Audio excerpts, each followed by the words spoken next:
Pessoal, o clima esquentou num dos programas do grande debate dessa semana, né? Estavam lá o José Eduardo Cardoso, aquele que foi defensor da Dilma no impeachment, né? Advogado da Dilma no impeachment, e o Caio Coppola, né? E a discussão de início era sobre a reeleição do Lula, né? Uma pesquisa que saiu aí dizendo que o Tarcísio de Freitas, governador de São Paulo, tem mais chances de concorrer com o Lula do que o Bolsonaro. O tema inicial era esse, mas a conversa terminou descambando para o lado da Janja, já que ela vem sendo o assunto do momento, dado as suas viagens, né, a gastança que ela vem fazendo. Aí ela foi para o Japão uma semana antes do que a comitiva presidencial, ficou lá hospedada, gastando dinheiro, gastou com passagens, né? Poderia ter ido junto com o presidente Lula no mesmo avião, não. Ela foi num outro avião, gastou com passagens, levou uma comitiva, né? Ficaram lá gastando hotel e para nada, porque ela alegava que teria compromissos antes, né? Porém, esses compromissos não aconteceram, né? Então ela ficou uma semana lá gastando dinheiro de impostos nossos, né? Meu e seu, né? Dinheiro dos pagadores de impostos, sem nenhuma necessidade, né? Então, como a Janja é o assunto do momento, o tema do debate terminou ficando em cima da atuação da Janja. E o Cardozão ficou muito irritado, né, com os comentários do Caio Coppola. É isso que nós vamos ver aí nesse vídeo, pessoal. Mas antes, não esquece de deixar o seu like, aí, se inscrever no canal, acionar o sininho das notificações e, se possível, deixar o seu comentário também. Bom, sem mais enrolação, vamos aqui para o nosso grande debate. Os institutos Atlas Intel e Bloomberg indica que o governador de São Paulo, Tarcísio de Freitas, tem desempenho melhor do que o ex-presidente Jair Bolsonaro em um eventual segundo turno com o presidente Lula. Quando a disputa é entre Lula e Tarcísio, a gente vê aí na imagem, Lula aparece com 45,7% das intenções de voto, Tarcísio com 44,7%. Não souberam responder ou disseram voto branco ou nulo, 9,6%. Quando a disputa é entre Lula e Bolsonaro, aí olha a mudança nos dados. A gente vê a seguir agora na tela da CNN. Lula aparece com 47,6% das intenções de voto, o ex-presidente Jair Bolsonaro com 43,4% e quem respondeu não sei, branco ou nulo, 9%. A pesquisa ouviu 3.125 eleitores brasileiros entre os dias 27 e 31 de janeiro. A margem de erro do levantamento é de 2 pontos percentuais, para mais ou para menos, e o nível de confiança é de 95%. Você pode perceber aí que nesses dados que ela falou, né, o Tarcísio de Freitas fica praticamente empatado com o Lula, tem apenas 1% de diferença, e a margem de erro é de 2%. Então, eles estão tecnicamente empatados, praticamente não há diferença nenhuma, né? E como a curva do Lula está descendente, né, ou seja, a popularidade dele está caindo mês a mês, e a do Tarcísio, ao contrário, está ascendente, crescendo a cada mês, então a grande probabilidade é que ao chegar em 2026, ao final de 2026, o Tarcísio esteja bem à frente do Lula. Vamos continuar aqui.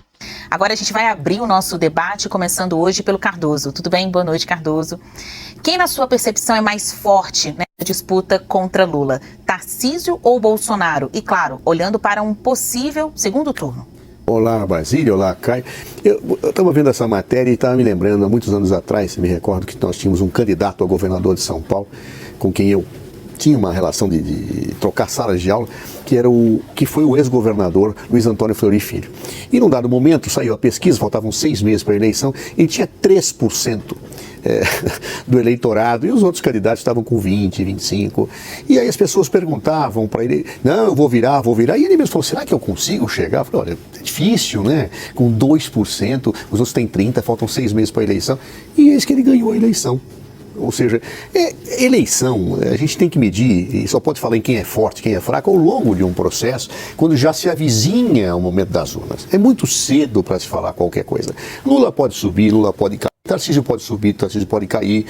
Bolsonaro, em princípio, está inelegível e acredito que vai ficar inelegível. Então, ele não entra como peça de consideração nesse momento.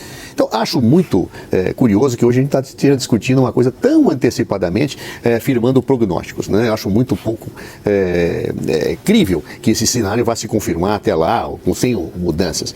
Mas, se nós pegarmos esta fotografia de momento, nós vamos verificar o seguinte: Lula ganha dos dois candidatos, embora, no caso de Tarcísio, com uma margem de erro estatístico. Poderia ser mais ou menos, pode ganhar ou pode perder.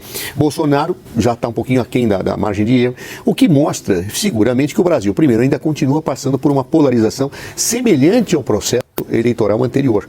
E que isto pode permitir que no futuro se confirme esta polarização, sejam quais forem os candidatos. Estão Somente um detalhe, um instituto de pesquisas essa semana também soltou uma pesquisa, Instituto Futura, dizendo que o Lula perderia para qualquer concorrente, perderia para Bolsonaro, perderia para o Tarcísio, perderia para Michele Bolsonaro, perderia para o Ronaldo Caiado, perderia para o Ratinho Júnior, perderia para todos. Em qualquer cenário, o Lula perderia no segundo turno. Então, essas pesquisas, né, a gente não pode levar muito a sério. Realmente, nesse aspecto aí, o Cardoso tem razão. Não dá para levar muito a sério, porque umas puxam para um lado, outras puxam para o outro, e a gente tem que tentar ver ali um meio termo, né? Mas, na verdade, o que se vê é que a popularidade do Lula, isso é certo, vem caindo, vem despencando nos últimos meses de uma forma contínua e muito forte. Da realidade, porque uma polarização que se conserva por 2 anos pode, ela sim, se conservar, independentemente de variações que possamos ter nas pesquisas ou até nos nomes dos eventuais candidatos. Outra observação importante é o seguinte: eu acho que isso, de certa forma, atinge muito a análise do setor bolsonarista, porque, vejam, hoje parece que o bolsonarismo tem um outro candidato que pode responder até melhor que Jair Bolsonaro. E eu não sei como é que o clã Bolsonaro verá isto, se daqui a pouco ele próprio não vai abrir fogo no Tarcísio para tentar mostrar aos seus eleitores que Bolsonaro é o único que pode representar realmente um campo político ideológico à direita, na perspectiva, a meu ver, de mais à extrema e mais conservador. Portanto, eu acho que isto, nesse momento, tem apenas esse significado. Ou seja, o significado de Lula não é apontado com nenhum antagonista que pudesse substituí-lo. Mas Jair Bolsonaro hoje tem um antagonista no seu próprio campo. E como é que vai reagir o clã Bolsonaro, repito, em relação a isso?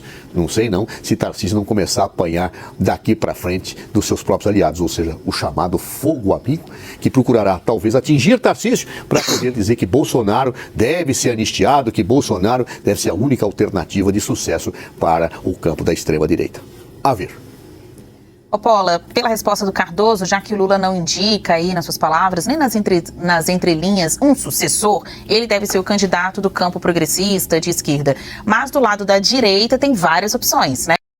Não é nem que o Lula não indica quem é que seria sucessor do Lula. O Haddad, que é chamado de Tachad, conhecido no Brasil inteiro como Tachad. Gleisi Hoffmann, pessoa completamente sem popularidade. Quem mais? Não tem mais ninguém para ser colocado, aí não tem nenhum sucessor, né? A Janja, que de início eles estavam pensando em lançar a Janja. A Janja está com a popularidade péssima, né? Péssima popularidade, né? Uma avaliação muito negativa por parte da população. Não tem substituto, Lula. Tarcísio ou Bolsonaro são apenas 2 delas. Na sua avaliação, essa polarização vai ser com Tarcísio ou com Bolsonaro? Quem é mais forte contra Lula em um eventual segundo turno nas eleições de 26? Olá Basília, olá doutor Zé Eduardo, saudações à nossa audiência. Bom, antes de enfrentar a questão aqui em debate, eu queria fazer algumas observações sobre esse novo levantamento da Atlas Intel.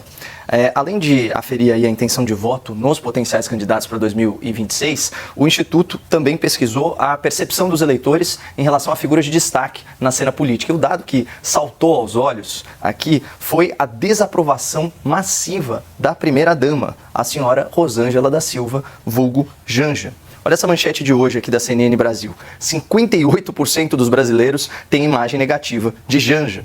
Ou seja, 6 em cada 10 brasileiros reprovam o comportamento, as falas, a atuação pública da senhora Lula da Silva. Na internet, a primeira-dama Janja recebeu o carinhoso apelido de Esbanja. diante de sucessivos episódios de deslumbramento, né, com as suas circunstâncias, e da sua predileção por um estilo de vida luxuoso, claro, às custas do dinheiro do contribuinte. Olha a cara do Cardozão, cara. Ele fica sem saber onde enfiar a cara com os fatos relacionados com a Janja. Em dezembro do ano passado, o site especializado Poder 360 revelou que, apesar do gabinete da primeira-dama sequer existir oficialmente na estrutura de governo, a Janja tem à sua disposição 8 assessores em tempo integral. E aí, somando os custos dessa folha de pagamento com as infindáveis, as extravagantes viagens da companheira do Lula, a publicação concluiu que as atividades conhecidas da primeira-dama já custaram cerca de 4 milhões de reais aos cofres públicos. É mesmo uma extravagância. E aqui a gente precisa frisar: esses são os gastos conhecidos, porque, contrariando mais uma das suas promessas de campanha, o Lula decretou sigilo de até 100 anos sobre uma série de informações, uma série de despesas relacionadas à sua companheira.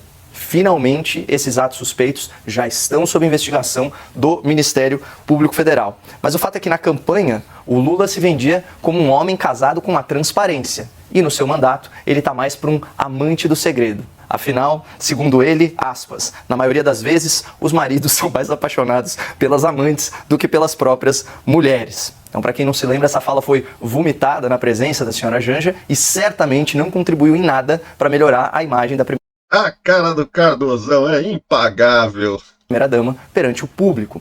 Então, esse aqui é o primeiro ponto de atenção em relação a essa pesquisa: a deterioração da imagem pública da Janja e do seu marido perante o povo brasileiro.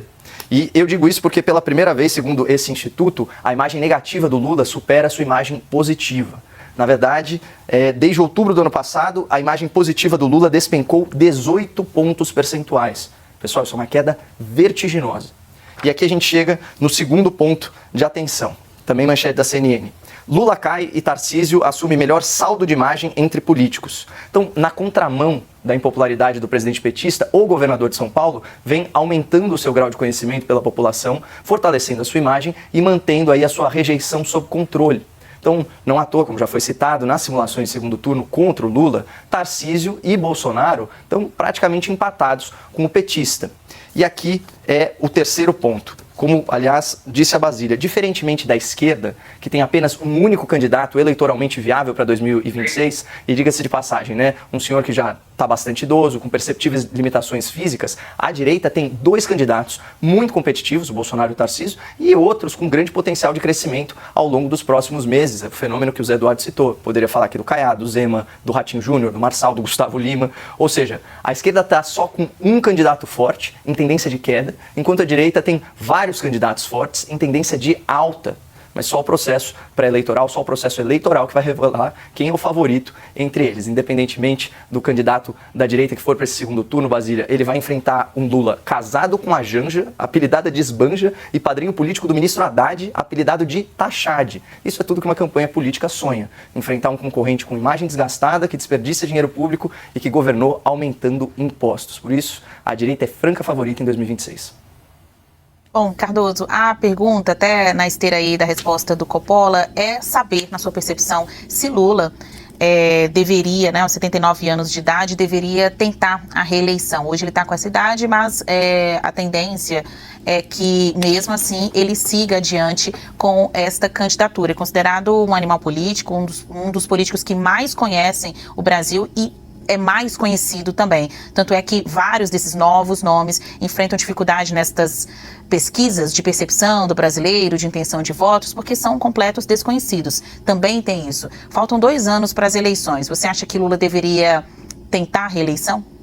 Eu pessoalmente acho que sim, a saúde de Lula é vigorosa, basta ver. É claro, tem doenças, como todas as pessoas têm, todas as pessoas ficam doentes, ele teve uma queda, ok, mas basta ver que o estado de saúde dele é magnífico.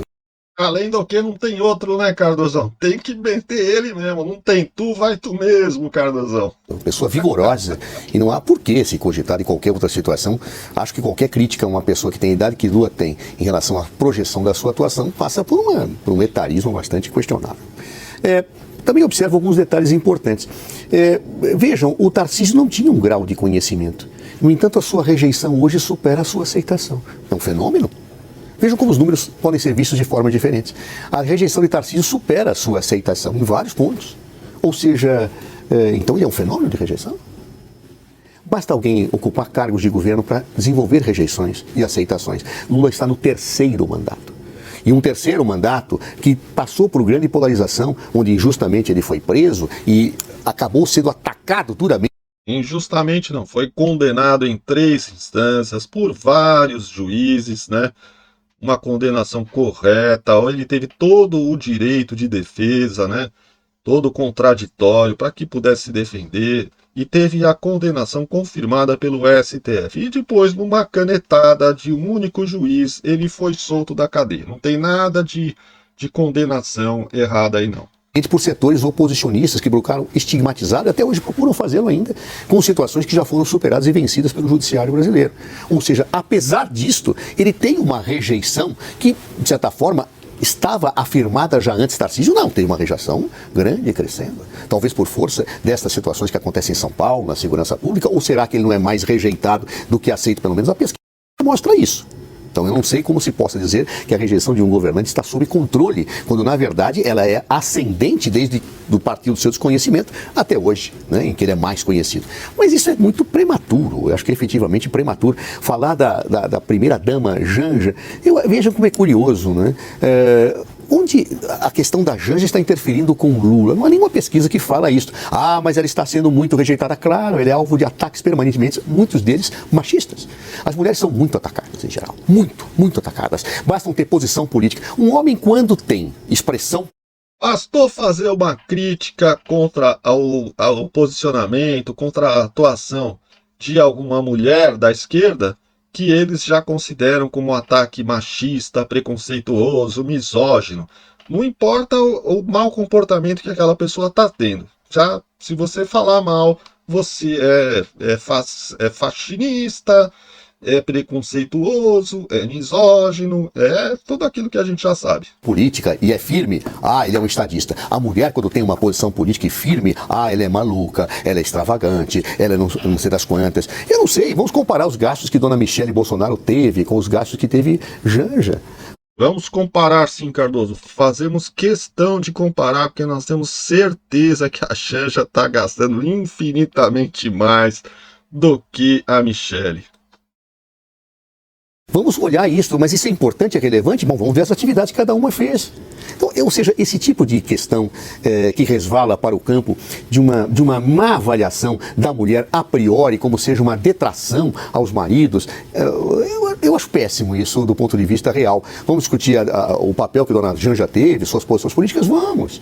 Mas sem este viés, né, de certa forma até incriminatório, ao meu juízo, das mulheres. Eu acho que Michele Bolsonaro merece o nosso total respeito, Janja merece o nosso total respeito. Por certo, eu não concordo com as posições políticas da Michele Bolsonaro e tenho uma tendência a concordar, óbvio, com as posições da dona Janja, mas isso não me permite utilizar certo tipo de situações que, para as mulheres, infelizmente, tem sido recorrente no Brasil, o ataque que se faz a elas. Não me agrada. Eu prefiro discutir as pessoas naquilo que fazem e não efetivamente associando um conjunto de situações que tem a ver com, a meu juízo, a meu ver, uma forma de preconceito pré-constituído em relação às mulheres. Janja merece o meu respeito, Michele Bolsonaro merece o meu respeito, a primeira-dama de governos anteriores também merece o meu respeito. Ou seja, eu não acho que é por aí que se devem fazer as análises. Coppola, levando em consideração tudo que a gente já falou até agora no programa, né, é óbvio que você não acha que Lula deveria tentar a reeleição. Você utilizou argumentos do ponto de vista da idade, do vigor físico e também falou sobre a primeira-dama Janja da Silva.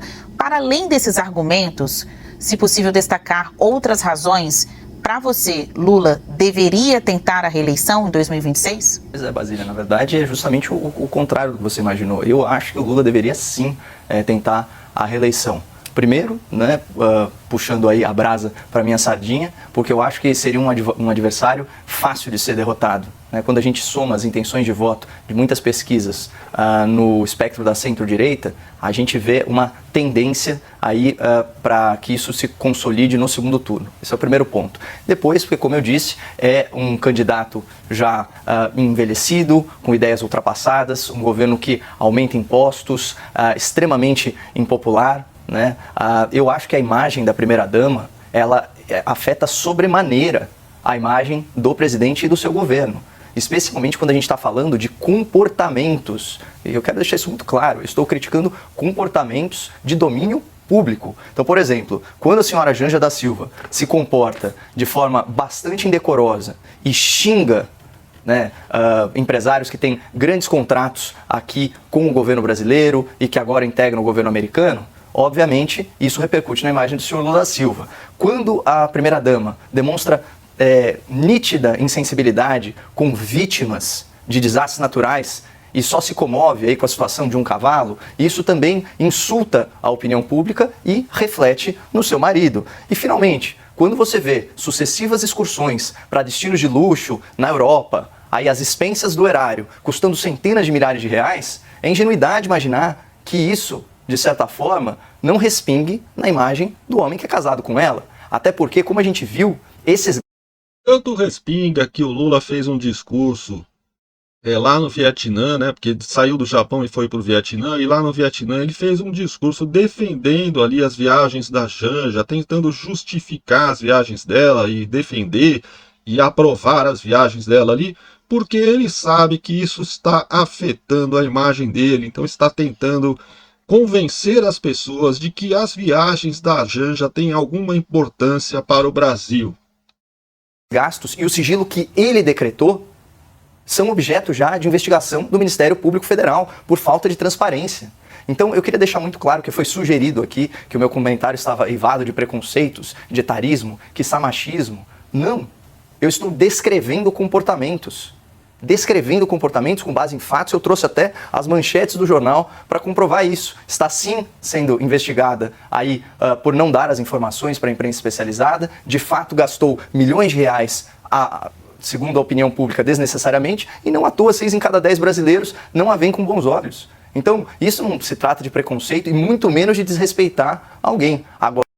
Essa é a tática que eles sempre usaram, né? Se você é contra o PT, se você é contra o Lula, você é faxinista, né? Se você é contra a Janja, você é preconceituoso. É uma técnica que eles usam para tentar constranger as pessoas, para que as pessoas não façam críticas ao governo de plantão. Agora, não é porque eu respeito não só a pessoa, mas também a posição que ela ocupa de primeira-dama, que eu vou deixar de criticá-la quando ela está claramente desperdiçando dinheiro público e fazendo uma imagem muito feia, não só para o Brasil, mas também para o exterior.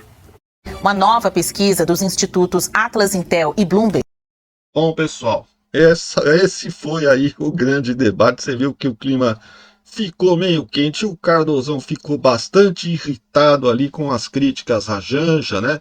Apelou para essa coisa do preconceito, né? Chamar de preconceituoso, de machista. Eles sempre fazem esse tipo de argumentação, né? Quando eles não têm argumento para defender o mérito dos fatos que estão sendo colocados ali, eles partem para esse tipo de argumento, chamar aqui, dizer por quem está criticando que é faxinista, ou é machista, ou é misógino. É sempre essa mesma técnica que eles usam. Como eles não têm como defender, né, os atos das pessoas, né, mesmo no caso do governo Lula, toda a corrupção, né, então eles ficam tentando usar esse tipo de técnica, né, para desmoralizar as pessoas que estão criticando o mau comportamento do governo, né. Então isso aí já é mais que conhecido, não cola mais, né? Eu sempre falo, não cola mais, esse tipo de argumentação não cola mais. Então o Cardozão aí não adianta ele querer vir passar pano para Janja, passar pano para o Lula. A verdade é que o Lula está desesperado, ele lançou esse empréstimo agora aí, é uma medida de desespero, né? Está usando o seu próprio dinheiro para dar dinheiro emprestado para você, cobrando juros, né? Em vez dele liberar o dinheiro de uma vez para você, não. Em vez de tirar o dinheiro lá do FGTS e dar na sua mão para você pagar suas dívidas, para você sair do sufoco, tal, não.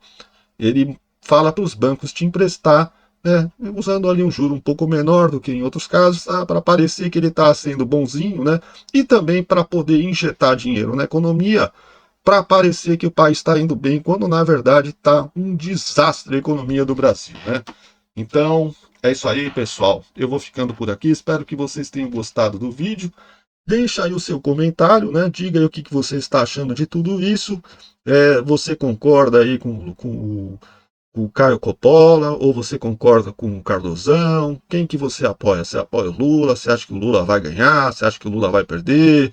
Você acha que o Tarcísio vai ganhar? O Tarcísio vai perder? Você acha que o Bolsonaro ainda consegue vir a ser candidato, já que ele está inelegível no momento? Temos todas essas questões aí, né, pendentes, que a gente ainda não sabe o que vai acontecer. Nós somente um dia após o outro para a gente chegar aí às conclusões do que vai acontecer em 2026. Muita água ainda pode rolar embaixo da ponte, né? Beleza? Então vamos ficando por aqui. Deixa aí o seu like, se inscreva no canal, acione o sininho das notificações para você receber novos conteúdos e muito obrigado por ter assistido o vídeo até o final. Um grande abraço e tudo de bom!